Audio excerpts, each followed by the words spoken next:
Welcome to the Empowerment Hour, a podcast dedicated to the woman ready to take charge of her life, live in her purpose, and be unapologetically authentic. I am your host, Nancy-Ruffin, award-winning author, mommypreneur, and the self-proclaimed Latina Oprah who is dedicated to helping women unleash their power, discover their purpose, and live up to their fullest potential. My goal is to empower you, inspire you, and help you unlock your passions and discover your purpose so that you live the most fulfilled and impassioned life. If you're ready to make a change and start living on purpose, then you're in the right place. Let's get started. You are tuned in to the Empowerment Hour podcast. It is your girl, Nancy Ruffin, aka The Purpose Professional, aka your personal success coach. And I am excited to be back here another week. We are going to continue part 2 of our conversation that we started last week that centered on culture, race, and identity. Joining me this week is none other than my sister, Diana Olmedo. And this week, we are going to delve in a little bit deeper into the topic of culture, race, identity, specifically how it relates to Latinos in this country, primarily because my sister and I are of Puerto Rican ancestry. My parents are both Puerto Ricanos. My mom was born on the island. And it has always been a very interesting dynamic growing up in our household because our mom is a Black Puerto Rican and our dad is a white Puerto Rican. And so you mix these two together and hence you have me and my sister who kind of fall right in the middle of that.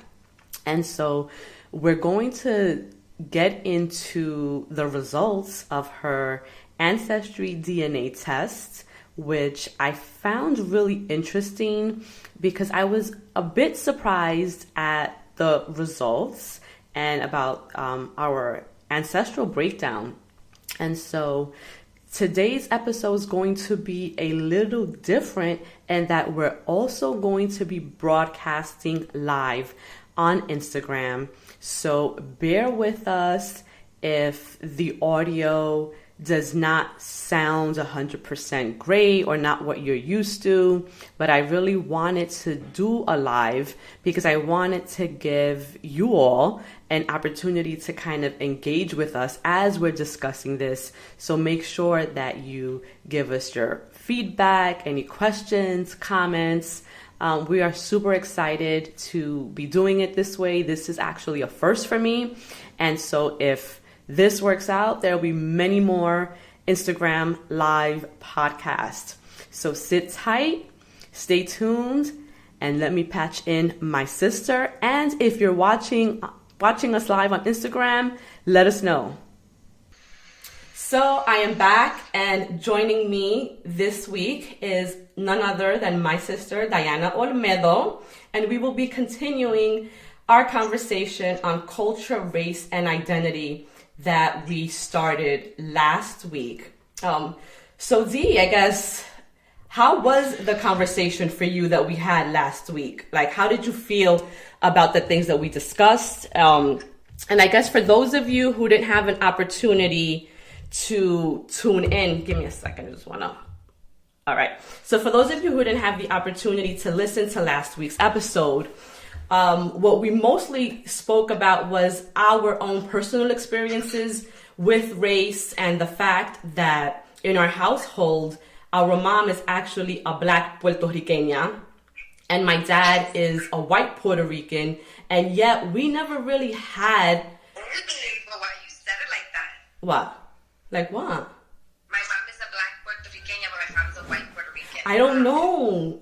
It might be in my head, right? Yeah. That we associate the white with Americanizing the word. Yeah, no. He's a white Puerto Riqueño. Yes, he's a white Puerto Rican. But the point is that we never really discussed race. in our household, right? And it wasn't probably until we were a bit older that we really started having these conversations about race. Right, Dee? So what do you want to add? Definitely. I mean, I agree with you wholeheartedly. I mean, it wasn't a conversation that we had, growing up. And they, even though our parents are very proud of who they are, it's almost to the extent where they're so proud who they are, they don't really relate to one or the other. Whereas I think that's kind of where I got my take on race and, what it means to be a Latina and who I am. So I guess because I feel like dad being white in skin tone and mom being darker in skin tone, they always both identify. Say that again. We kind of lost you there for a second. They both identified as being Puerto Rican. Right. So It was never that like I'm a white Puerto Rican or I'm a dark Puerto Rican. It was just like they were Puerto Rican. That was it. And I actually want to talk about that because I think that for many Latinos, we identify more with culture than we do with race. And I think that for that reason, Latinos have had a hard time claiming their blackness, especially when they're clearly that they're black. And I say that because, and I said this in last week's episode, in this country, particularly, we tend to assign the term black to African Americans almost exclusively. So whenever we talk about being black, people automatically assume that you're African American. And the truth is that term black is not exclusive to African Americans because blacks kind of, we're all across the globe. As I mentioned last week, we have black Puerto Ricanos, we have black Dominicans, we have black Cubans, Mexicans. I mean, we're everywhere. And that is a result of the slave trade, right? Because we know that the ships landed in so many different ports. And so I think I want to talk a little bit about culture versus race. And I think, what does that mean to you?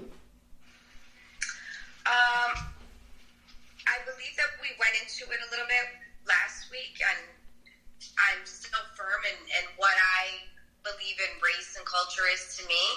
But I identify more with my culture than I do with my race. Only because my race is very mixed. It's such a gray area. Right. It's mixed, right? Because we're not just one. I'm clearly not white. Right. Right. I'm clearly not black. Right. And I'm not Indian either. I'm not indigenous. Right. So I'm a mix of all those things. So I really just identify mostly with the fact that I'm a Puerto Rican American. That's it. That's when people ask me what I am. I'm very proud to say that I was born in this country, but my culture and everything else is Puerto Rican. Right. And so I have a question here. Someone is asking, is nationality and race the same? I ask because people are asked, what is your nationality? And I think that is actually a great question. And I was prepared for this question. And so when we think about race, when we talk about race, are you guys hearing feedback from me? Okay. So race refers to a group of people who possess similar and distinct physical characteristics. So we talk about skin tone, we talk about maybe hair texture, we talk about like your facial features. Those things usually are what we refer to when we're talking about race. And just to elaborate, the term actually was first used to describe speakers of a common language, but by the 17th century, it began to be more about one's physical characteristics, such as skin color or hair type. When we talk about nationality, that pertains to the country of citizenship, right? So when someone asks what our nationality is, we're Americans because we were born here in the United States. Mommy, you lost, I don't hear you, Diana. While that's true, any Puerto Rican will say we're Puerto Rican, no matter where where we born.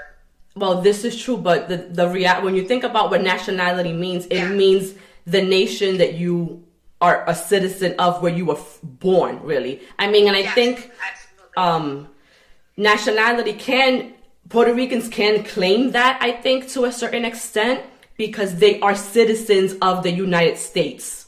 Right. So that in that way, that's how you differentiate race from nationality. Race has more to do with how you look physically. Nationality has more to do with the nation you are from, where you were born. Okay, I don't know what this feedback is. Are you good there, Diana? Because I feel like every time you do something, I'm getting this. I know, I'm sorry. I was just trying to get my phone on the charger. Okay.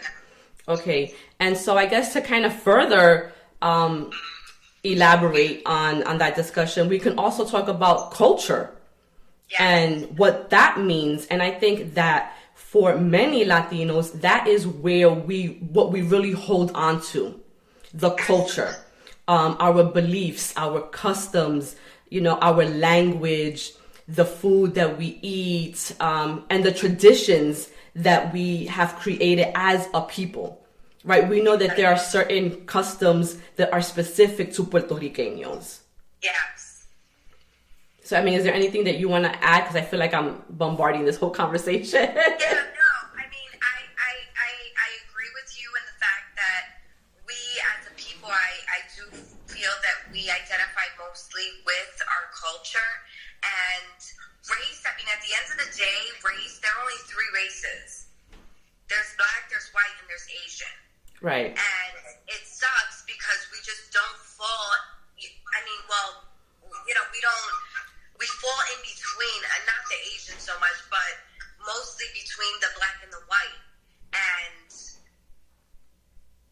even with our skin tone, we can't really put ourselves in a box. Right. Because many of us are not black in skin tone. Many of us are not white in skin tone. And I mean, even looking at you and I in this podcast, right?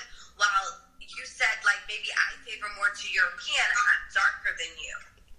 Right, you are in skin tone, but your features are more European in nature than mine, because clearly I might be lighter skin tone, right? But my features kind of favor the closer to the African side, right? I have the full lips. My nose is not really as slim and pronounced. My hair right now looks straight, but we all know I have beautiful, full, curly hair, that of course it's a part of my African ancestry. And so I actually I'm happy this is like a perfect segue. You went and did the Ancestry DNA, right? And you recently got your results. So do you want to kind of talk about what the results were and how you felt, I guess, when you first kind of started looking at them and you saw what genetically you are made up of? Well, that we're made up of because we're sisters. Yes. Well, I have to say that when we got the results, I wasn't really surprised. I really felt that the results came through as a true depiction of what I believed, for us. And the results were what it was. It was, European, indigenous, Taino Indians, as well as African. And it was nice to see that it was just a confirmation of what I already knew, what I had learned through the years. I took a course in college that was a Puerto Rican class, and I was pretty much aware of ASAP, right? Mm-hmm. So, it was because of the conversations that you and I have had through the years, and it was more like kind of show you, because I felt like we always had a, not disagreement, but just, there was always that banter back and forth between you and I. Because I always believed, and I still do. And I mean, this is something that I think is really important, because we can't tell people how they self-identify, right? And so for me, I have always identified more with my blackness, because when I look in the mirror, like, that is what I see. I mean, and I know that I am also, you know, made up of European. I'm also made up of indigenous, you know, bloodline and ancestry. But when I look in the mirror and I look at myself, that is not who I see. I mean, so let me ask you, how do you feel? Hey, Sarah. Okay, go ahead. How do you feel with having seen the results? So first, and knowing that there is a less percentage of African descent than there is European and Taino Indian. Well, let me get into the actual percentages, you know, for those who are watching, and then I'm going to answer your question. Okay. So based on your results, where our breakdown is 25% Spanish, 23%, the Iberian Peninsula, yes, that's Spain and Portugal, 23% of the European nations, and that includes Southern Europe, which is made up of Italy and Greece, Western Europe, which is Belgium, France, Germany. So between Europe, we have 23% European heritage. And then Native American, we're 14%. And Africa was 36%, but that was from different African countries. So we had the highest percentage for us came from the Ivory Coast, the area of Ghana, and that was 9%. And then we're Southeast Africa, which includes South Africa, Kenya, Namibia, Tanzania, Uganda. That was 8%. And then we have the African country of Benin, Senegal, Nigeria, and North Africa, and they were like 6%, 5%, 4%. But collectively, when we added all of those, we also had 2% Middle Eastern. Yes, we did. Yes. And 2% Irish. Who knew? Yes, who knew? Go St. Pat's. Okay. So the point is that when you kind of add them all up, like for us, the majority of our ancestry makeup is Spanish and European at, at 48%. And for me, I was a bit surprised, because I know you were. I'm Black power, baby. Okay, I am for my Black people. And I always, and I relate more with the Black parts of who I am. But when we look at my genetic makeup, right, I'm more Spanish European. But to answer your question, where you said how I felt about the results, I think that while it gives me some insight as to, and really clear idea of what percentage I am of each, it still does not change how I view myself. And so even though the African part is 36%, for me, I still view myself more Black, not more Black. I guess that's not even the proper way to express that, but identify more Black, because that is that's how I see myself. I don't see myself as, being European or Spanish, even though that is where most of my ancestors, I guess, are from. And then I guess to circle back to present day and culture, right? I think this is why many Latinos identify more with their culture, with their heritage, with their customs, with their traditions, the language, than they do with race. Because it's just it separates us. We're too separate, because we're so mixed racially. We're so mixed racially that it's hard to identify with just one. Right. Because, and I think to your point, that's what it comes down to. I think it comes down to where we can all identify with the culture. Right. So the culture is the music we listen to, the food that we eat, the language that we speak, and all of that. So we can all identify with that culture. But because, like you said, we're so mixed in race as far as skin tone and feature-wise and everything else, that it's difficult to say that we are one or the other, which is why I don't, personally, I don't gear to any which way. I don't feel that I'm more indigenous than I am European, or that I'm more African than I am European, or more European than I am African. I just don't. I identify as being trigueña, Puerto Riqueña, because I'm not white, I'm not black, and I fall somewhere in the middle as far as my skin tone and my features, but currently I'm 100% Puerto Riqueña. Right, and I think that it's important to also mention that because we are so mixed racially, that, and I think this is to the point you made last week, that if we claim one over the other, it's almost as if we're denying the other parts of us, right? And so I think that may be another reason why it's hard for Latinos to claim what their race is. But I also know that there are a lot of Latinos who have a hard time claiming their blackness. Even if you show them their ancestry DNA results, they will have a hard time accepting the fact that they are black.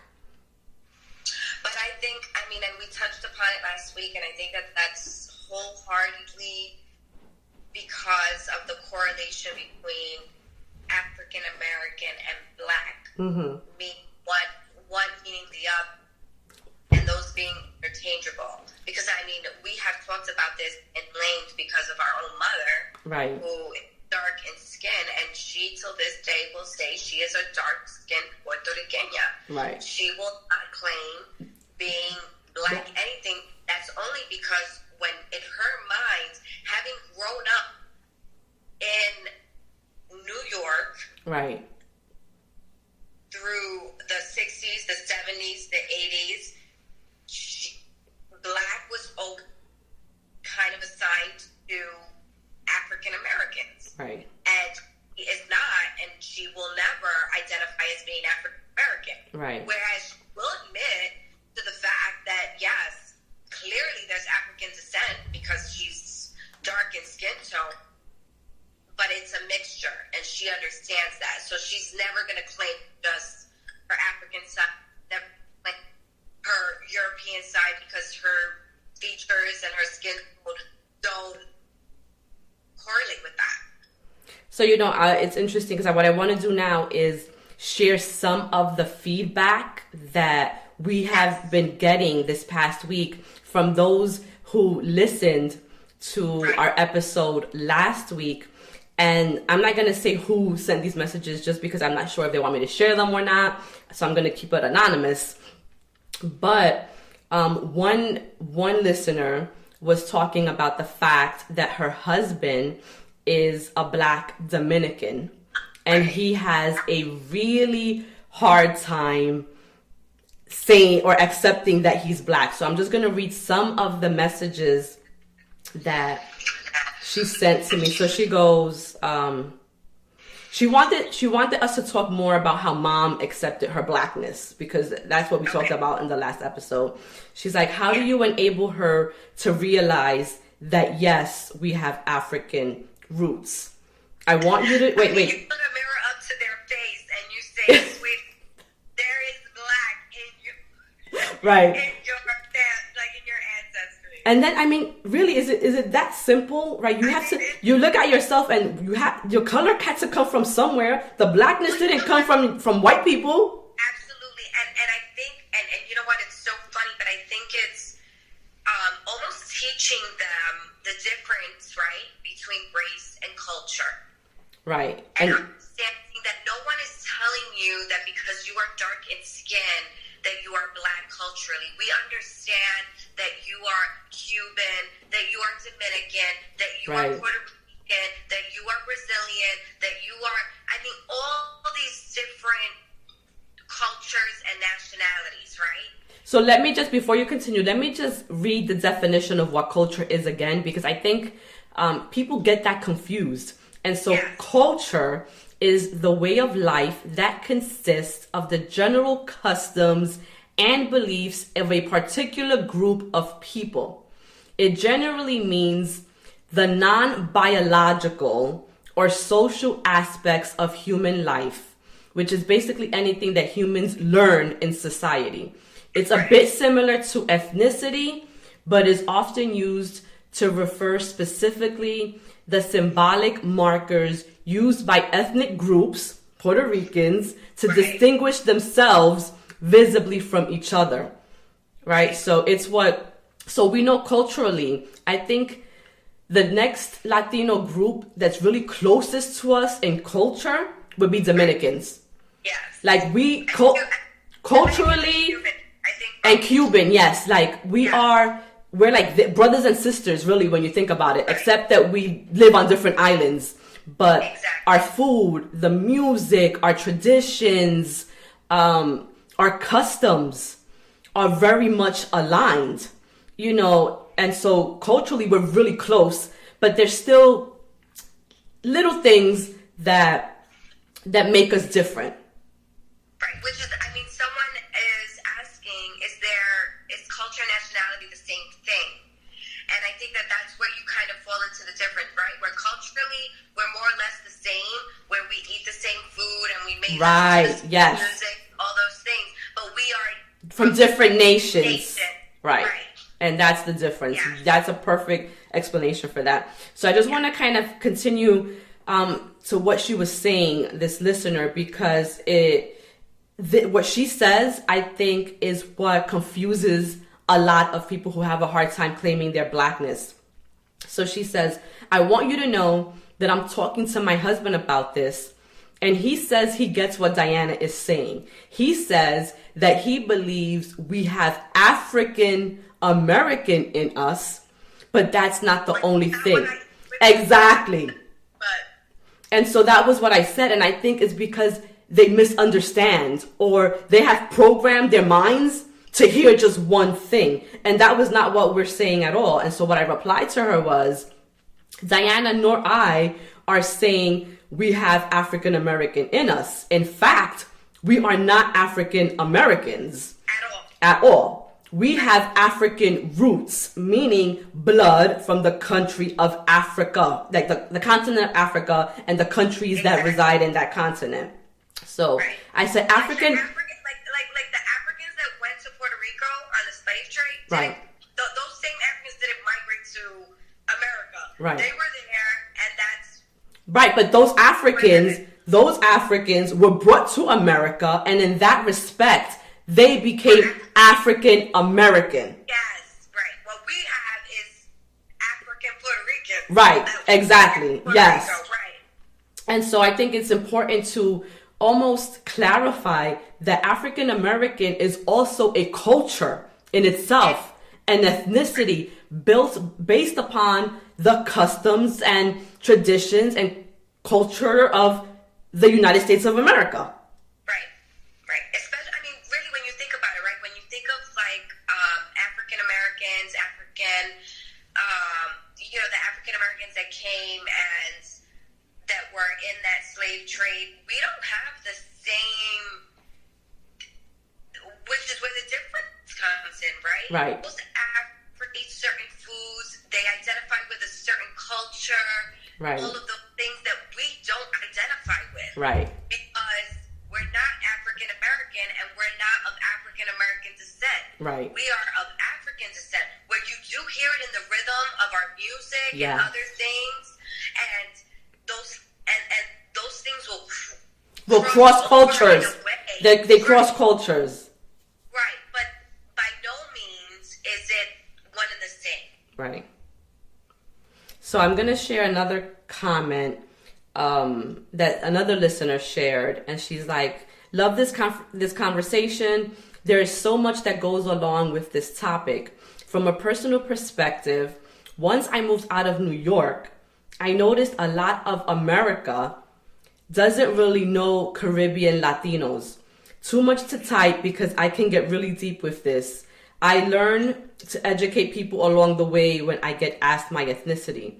So I think that's also okay. So wait, mommy just commented. Okay, let's see what she said. Okay, I'm a dark-skinned Puerto Rican, and I don't care what nobody says. Mommy, Because she's great. but mommy, we're not saying anything. We know you dark-skinned Puerto Rican, but technically you black, mama. Just say that you are black Puerto Rican. Okay, there's nothing wrong with that. You're a beautiful black Puerto Rican. No, she's dark-skinned. That's it. Don't say mom.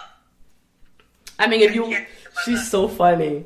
So let's see if we have any other questions here or comments or messages. Give me a second, guys, because I know me and Diana have been talking a lot and I don't.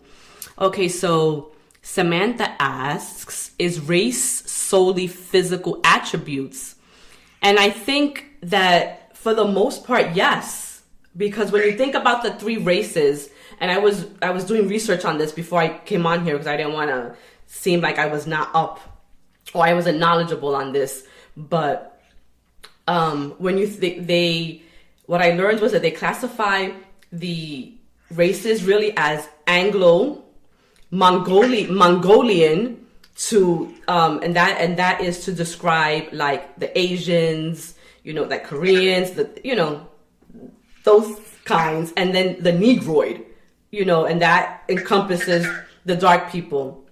And so, yes, race really is solely based on physical attributes. And I think that that's why for Latinos, it's really confusing because we do not fall into one race. And this is perfect because now I'm thinking about our aunt, Titi Mercy, who is clearly China, right? She has... That's what I'm saying. Like, don't even come to our family tree because it's all twisted. Because she has Asian features that if you were to see this woman in the street, first of all, she's white-skinned, Chinese. I wish we could post pictures. But she's, Puerto Rican. And so Right. how would she identify with? Yeah. So it's for Latinos, it's a really complicated discussion. And I think that what we need to start doing is to stop putting so much emphasis on race and really letting people identify with who they are and not trying to fight people for identifying as one thing and not another based on our own personal feelings. And not trying to push anyone into a box. Right. Like, I feel that so many people try to push you into a box. Right. And to tell you, oh my God, look at my assistant though. But I don't know if I should post a picture. They brought me a picture of Tita Mercy. I don't know if I should put it. I mean, Is that how I do it? well, Okay, hold on. Okay, so this is my Uncle Bob and my Aunt Mercy. Clearly, my Aunt Mercy, my Titi, she looks so Asian. She's so cute, and we love her forever.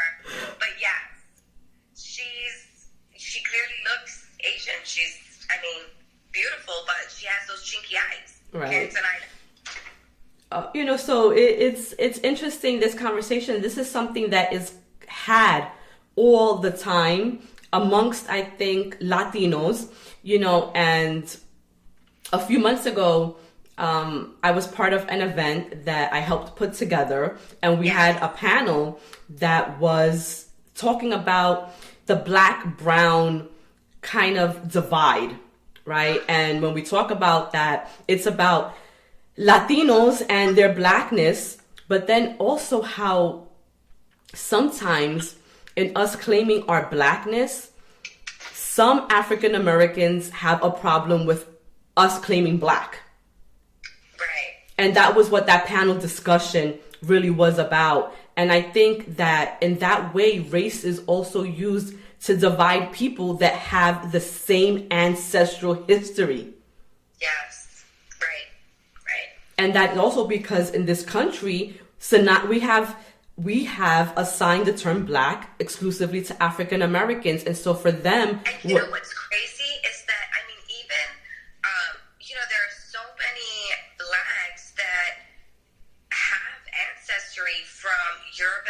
Right. Because of the mulattoes and, you know, all Right. of that, all of everything that happened back then, you know, the interchanging of both races. Right. All of that. And the mixing, I mean... The mixing, right, and, exactly. And the thing is that the way the world is moving, there's going to be much more race mixing. Oh, yeah. That eventually we're going to get to a point where there isn't going to be just black and white. It's not going to be that simple. And I think that, you know, the U.S. government really has done its job in trying to keep us divided by having all of these different quote unquote races. You know, and I was looking at the U.S. Census Bureau website last night as I was preparing for this. I want to know, and right now on the U.S. Census, they have Native Hawaiian as a race. Since when was Hawaii is a state, a part of the United States? Since when it became its own race? They also had, who else did they have? They have white, black. Well, I mean, but think of, you know what, it's crazy though, because, right, when you think of somewhere like Hawaii, who they're from, feature-wise, how they look, are very Polynesian. Right. Which is, they favor more to an Asian Yes. guy, right? Yes. But culturally, where do they fall? Because now they are part of America. Right. Well, they have their own culture. Right. They have their own culture. It's in the same way, if Puerto Rico was to become a state, right, we would still maintain our own culture. I mean, in a lot of ways, we have also adopted American culture because, I mean, we've been a colony forever, you know, and exactly. And so a lot of, I mean, we do a lot of traveling back and forth from the mainland to the island, and, you know, a lot of islanders have moved to the mainland. And so by way of just doing that, you kind of adopt the quote unquote American culture. Where I think, though, that Hawaii has done a pretty good job at maintaining their own culture. Right. But so, I mean, I think they definitely try, and I think that that's the fear, and that's a whole nother conversation. But I think that that's so much the fear for Puerto Ricans and having Puerto Rico become a state, and that we would lose our culture, somewhat of our culture and our history, and I mean, to the respect where, like I said, I took a Puerto Rican history class and I learned so much about Puerto Rico and about our history from the island that was so different from what was taught to me in, say, an American history class. Right. And I think that that's what they don't want to lose, right? You want to be able to still understand the plight of your people. Right. Exactly. You know, so I want to just shift gears a little bit, because something that I also discovered in some of the research for this show tonight, there was this article in the New York Times, and something that they mentioned was that, hold on, I don't want to misrepresent this. So it said that some of the latest research shows that there are many Latinos, just like the Irish and Italian before them, that are dropping the Latino label to call themselves simply white. And I found that interesting because it further goes to elaborate that it's really the parents of more than a quarter of 3-generation children with Mexican ancestry are not identifying their children as Latinos. And so the more, I guess, engrossed... Well, I mean, that's another thing. You know how I feel about even identifying myself as a Latina. How? I might know, but let them know. Right. I mean, Puerto Ricans aren't from Latin America. Right. And I believe that Latinos are people who come from Latin America. And you would be right in that assumption. I mean, if we want to be specific, we're Caribeñas. We're from the Caribbean. Yes. Yes. Absolutely. Absolutely. Right. And I think Yeah, that so absolutely. many people, Someone here is saying Gino 1367, 2030, this world will have more Latin people than white or black. And you're absolutely right, because that was also something that I discovered in the research, that by, in a few years from now, the Latinos or Hispanic, group is going to be the majority in this country, and they have been the fastest growing minority in this country for the last, I think, 10 or 15 years, something. And I might be getting those numbers wrong, but they have been the fastest growing minority group. And then here, Scooby Beef 67 says, this is what's going on. The new generation today, Puerto Ricans don't even know where they come from. They don't even talk about the ancestor. I think I don't understand the last, but I want to actually touch on that as well, because as we have our own children, right? And I'm sharing this because we grew up in a very Puerto Rican neighborhood. We grew up with all of our family, with our cousins, with our abuela that was a real traditional abuela. She was old, spoke only Spanish, and right, exactly. Hanging out, they don't want to babysit. Yeah, but we're not judging. We're not judging. Right. But We're not judging society. But we grew up in a time where we spent, nights in our grandparents' house while our family, made pateles for the holiday season, and all of these things that are indicative of our culture and our customs that we don't do today. Right? Because now we're just busy. Like, I can't see myself being in my kitchen, for days on end doing masa and doing pasteles, and, that a part of our culture and the traditions that we grew up with is getting lost because of how we are, I guess, growing within ourselves. And I don't know how to say this, but like my children, we don't grow.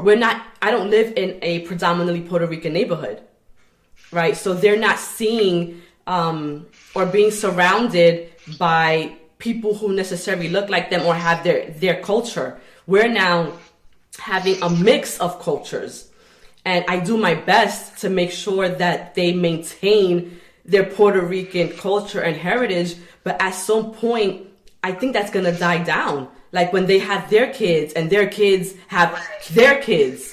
And so how do we maintain our traditional Puerto Rican culture? Right.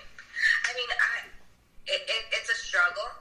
And especially, you and I are in the same boat. We live very near each other. We live really close to each other.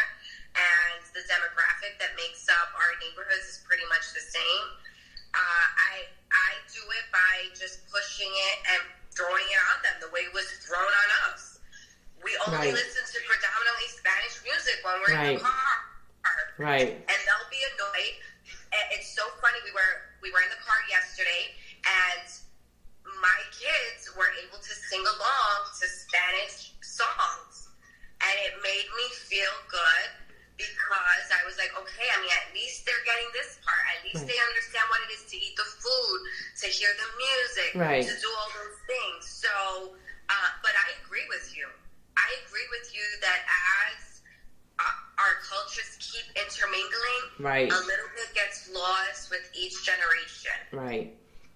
And so, like this conversation, we can keep this conversation going for hours, because there's just so much to unpack when we're talking about race, when we're talking about culture and identity and how everyone self-identifies. But for me, it was really important to have this conversation, because maintaining the culture is something that I think you and I are both really passionate about. And it's something that we try really hard to instill in our kids, because we realize that they are growing up very differently than we are. Like, we were immersed in our culture by way of just living, right? And in our neighborhood, and with the people that were surrounding us, and all of the we used to get together for Sunday dinner, at Grandpa's house.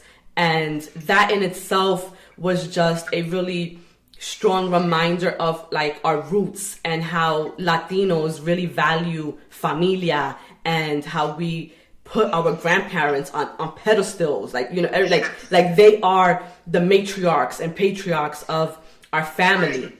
And so a part of that is getting lost. I mean, we're perfect examples of that because our parents don't live in the same state that we live in, right? They did, and they just recently moved, but now our children are not seeing them regularly the same way we used to see our grandparents. And our parents are English speaking. Not that they don't speak Spanish, they do, but in our house, we grew up in an English speaking household. Yes. It was because our grandparents only spoke Spanish that we learned Spanish. We were forced to communicate in Spanish if we wanted to communicate with our grandparents. And so here, someone is saying Spanish was spoken at home to keep the language.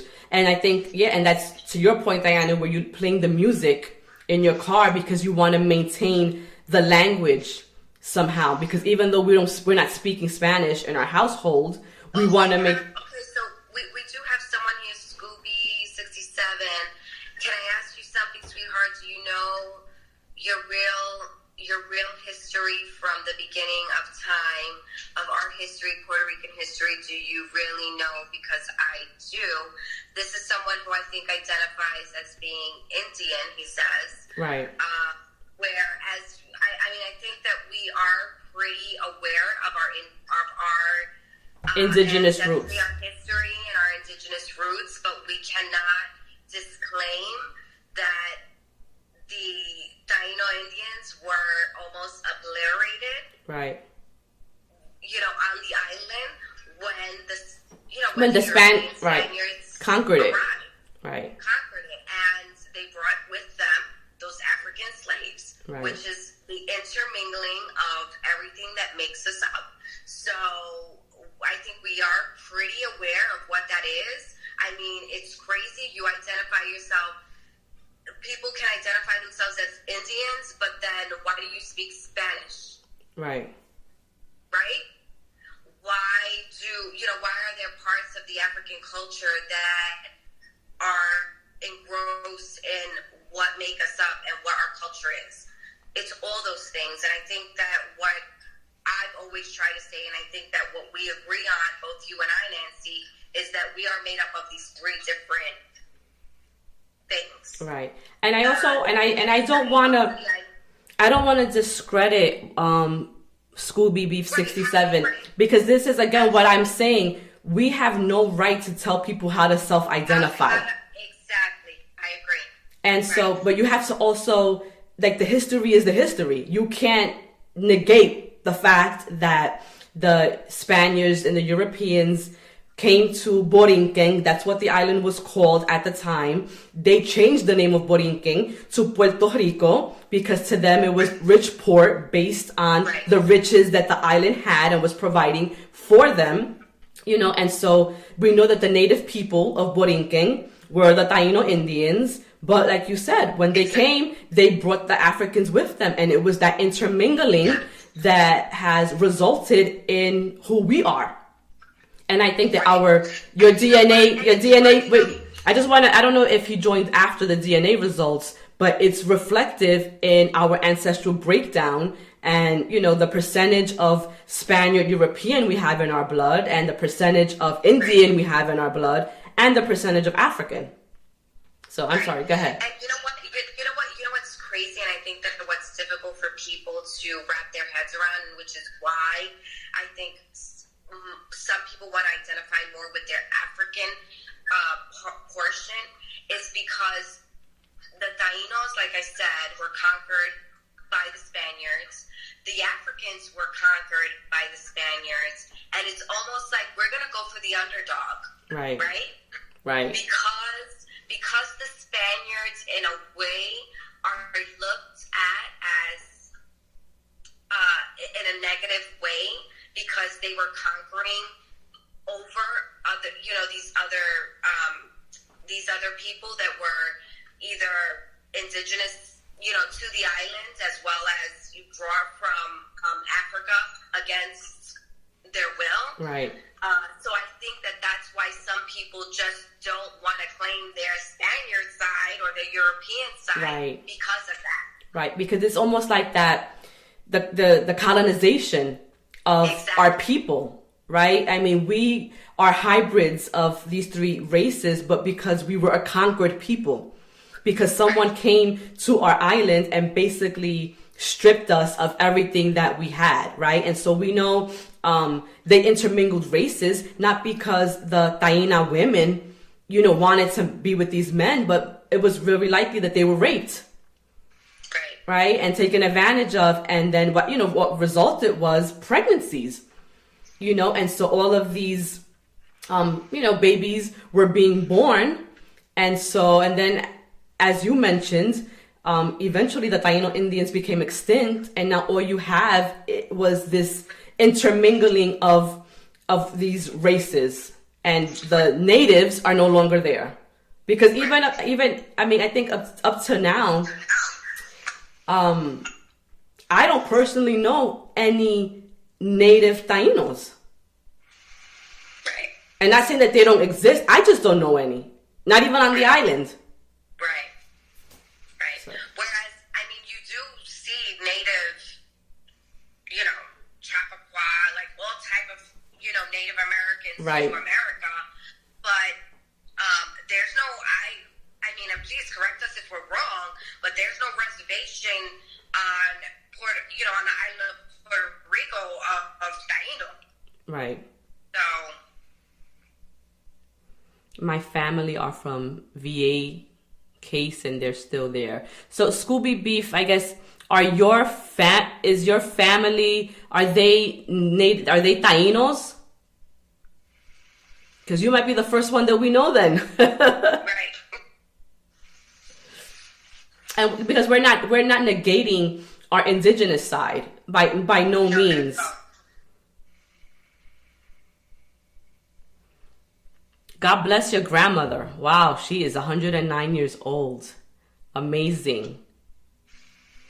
So I guess, we've been on for almost an hour. And so Instagram will kick us off after 60 minutes on live, and I don't want to just get kicked off. So I really just want to we'll end the conversation here. And I just really want to thank you, Diana, for being on. And for indulging me in this conversation, and my followers and my listeners. Thank you, all of you who have stuck with us for this hour, who have been making comments and giving your feedback. It's been great to really engage in this way with you. I think that it's important to keep these conversations going, because unfortunately we live in a world and in a time where race is still very important. And, depending on what you identify with is how the world is going to view you, how they're going to treat you. My hope is that we get to a point where race is not important, right? Because at the end of the day, I think someone mentioned this before, we are all the same underneath. We all bleed red blood. We all want the same things, right? We want to be healthy, happy. We want to have love. We want the same for our families. And I think that, and my hope is that we get there eventually. And the only way we're going to get there is by having these conversations and embracing all parts of ourselves, and really seeing how alike we are. Instead of focusing on our differences, really focus on the things that make us the same. So, Diana, do you want to add anything? No, I just want to thank you for having me and allowing me to share our results and kind of our experience with our family and our at-home conversations that we have all the time. And just to understand that even within our own families, we have different ways where we view race, culture, ethnicity, and everything underneath. So just thank you. Thank you for having me, and I hope to be on again. Absolutely. And I just want to say hi to Raise Latino Talk. I see your comments. Thank you so much. and Jay around. Absolutely. Black and brown unity build the community. And I think that it's important for the black and brown community to unite because we are more alike than any other races. And we have to kind of tear down those walls that are our culture, right? Take away the culture part of it and really peel back the layers so that we can see how alike we are and use that to unite, because together we are so much more powerful than trying to divide each other and kind of one up the other. Like at this point, we're still minorities, but if we join together, we'll be the majority. Exactly. I mean, our lives are so parallel to one another that if we stick together, there's no stopping us. So I agree with that all the way. All right, guys. So until next time, enjoy your Sunday, and I will see you around Instagram. And for those who celebrate it, and thank you for having me. And sorry I was late. That's okay. Don't let it happen next time. All right, guys. Bye. Bye. Good night. And so that concludes this episode of the Empowerment Hour podcast. I hope that this episode was enlightening to you. I hope that you learned something new, or maybe it shed some light on something that you were a little ambiguous about. And just remember that not to focus on those things that make us different, guys. Try to see the things that make us the same. Try to see our humanity. And, you know, just like I do every week, I want you to go out there, stay focused on your goals, on what you're setting yourself up to do this week, and crush those goals.